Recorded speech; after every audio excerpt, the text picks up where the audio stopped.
வணக்கம் ப்ரோ. நாள் 3 ஆஃப் திருவிழா.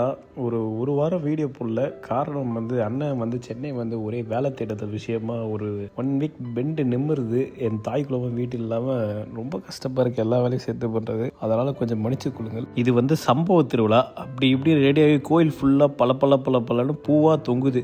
காலையில் பாருங்கள் ஒன்றுமே இருக்காது. அப்படியே இப்படிக்கா பார்த்தா தீச்சட்டி, அப்படிக்கா பார்த்தா சுவாமி படையல், பார்த்தீங்களா கோட்ரு ஃபுல்லு கல் எல்லாமே இருக்குது. எல்லாத்தையும் பார்த்துக்கலாம். ஆனால் காலையில் ஒன்றுமே இருக்காது. எல்லாமே அப்படியே வாஷ் அவுட் பண்ணிடுவாங்க. இதுதான் ஃபைனல் ஸ்டேஜ், கும்மியடி. இதுக்கப்புறம் ஒரே சம்பவம் தான். தியேட்டரில் கரெக்டாக ஸ்க்ரீனை பார்த்து உட்காந்துருக்க மாதிரி நானும் 70,000 உட்காந்துட்டோம். ஃபுல் சென்சாராக தான் இனிமே.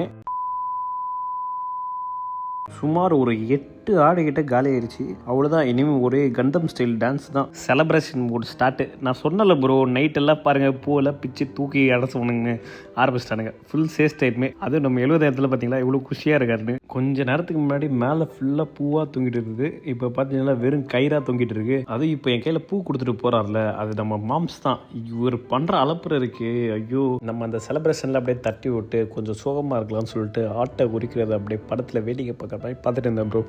ஒரு 4:30 மணி ஆகிடுச்சு. சரின்னு டீ குடிக்க கிளம்பிடும். இதோட 7:30 மணிக்கு தான் கோயிலுக்கு வர்றோம். அதனால நம்ம 5 ரூபா டீ கடை முன்னாடி ஊருக்கு வரும்போது சொல்லியிருந்தால அந்த கடையில் போயிட்டு கொஞ்சம் டீ காஃபி குடிச்சிட்டு அப்படியே கோயிலுக்கு போகலான்னு பார்க்கும்போது சரியான சன்செட்டு, சன்ரைஸ். அதை பார்க்கும்போது என்னடா இது பிங்க் கலராக இருக்குது ப்ரோ. சரி தானே, எங்கள் ஊர்லேருந்து ஒரு 4 கிலோமீட்டர் தான் பீச்சு. அங்கே போயிட்டு கொஞ்சம் அப்படியே செட்டில் ஆகிட்டு அந்த வியூவை அப்படியே ரசிச்சுட்டு இருந்தேன். லெஃப்ட் சைடில் பார்த்தா நம்ம 70,000 சிப்பி போட்டுட்டு இருந்தார். சரி, நானும் யூனிக்காக இருந்ததுன்னா நம்மளோட மீன் தொட்டியில் போடலான்னு சொல்லிட்டு சிப்பியெல்லாம் வாங்கிட்டு வந்துட்டேன். ஒரு 7:30 மணி போல் கோயில் வந்தால் நைட்டு உயிரோடு வந்தவங்களே இப்போ சட்டியில் இருக்கான். நம்ம மாம்சை பார்த்தீங்களா, நேக்கா 5 லிட்டர் கல்லை தூக்கிட்டாரு. அவ்வளோதான் ப்ரோ, திருவிழா முடிஞ்சது. காப்பில் கழிட்டாங்க. இதோட ஒரு வருஷம் கழிச்சு தான் இதெல்லாம் கேட்க போகிறோம், இதெல்லாம் பார்க்க போகிறோம். கடைசியாக சொந்தக்காரங்களில் பழமும் கறியெல்லாம் கொடுத்துட்டு அண்ணன் வீட்டுக்கு வந்துட்டேன். வீட்டுக்கு வந்து நம்மளும் கொஞ்சம் கறியில் சாப்பிட்டு ஒரு 4:30 மணிக்கு போல் சென்னைக்கு கிளம்பியாச்சு. இதோட இந்த வீடியோ முடியுது. ரொம்ப லென்த்தாக போயிடுச்சு. நாளைக்கு பார்ப்போம். வரட்டா மாமே டூர்.